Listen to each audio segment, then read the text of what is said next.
اس کا بنیاد اس کی کیا ہے؟ عربی میں الصبر، صبرتن،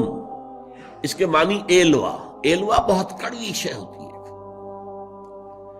اور وہ کڑوی شے استعمال کی جاتی ہے بلڈ پیوریفائرز جو میڈیسنز ہوتی ہیں خون کی صفائی کرنے کے لیے، تو اس کے لیے ایلوا استعمال ہوتا ہے۔ تو گویا کہ اس کڑوی شے کو برداشت کرنا، جسے ہم اپنے محاورے میں کہیں گے کڑوے گھونٹ بھرنا، یہ ہے بنیاد اس لفظ صبر کی، کہ جیسے ایلوا جو ہے کھانا مشکل ہے، بڑا ہی طبیعت پر جبر کر کے انسان اسے کھا سکتا ہے ورنہ نہیں، تو یہیں سے لفظ صبر جو ہے برآمد ہوا۔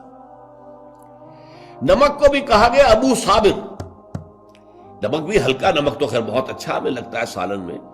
تیز ہو جائے تو کیا حال ہوتا ہے، پھر جس طریقے سے کہ وہ ریپیل کرتی ہے طبیعت جو ہے کھانے کو، قریب نہیں جانے کو نہیں چاہتا۔ الصبار اور الصبار کہتے ہیں املی جو نہایت کھٹی ہوتی ہے، یا ایک ناگ پھنی کا پھل کہلاتا ہے، بہت کھٹا ہوتا ہے، یہ جو ہے در حقیقت ان کو بھی کھانا بڑا مشکل ہوتا ہے۔ صبر المیتہ کہتے ہیں کسی لاش کے پیٹ کو چاک کر کے اس میں ایلوا داخل کر دینا تاکہ سڑے نہیں، پیوٹریفیکشن نہ ہو اس کے اندر۔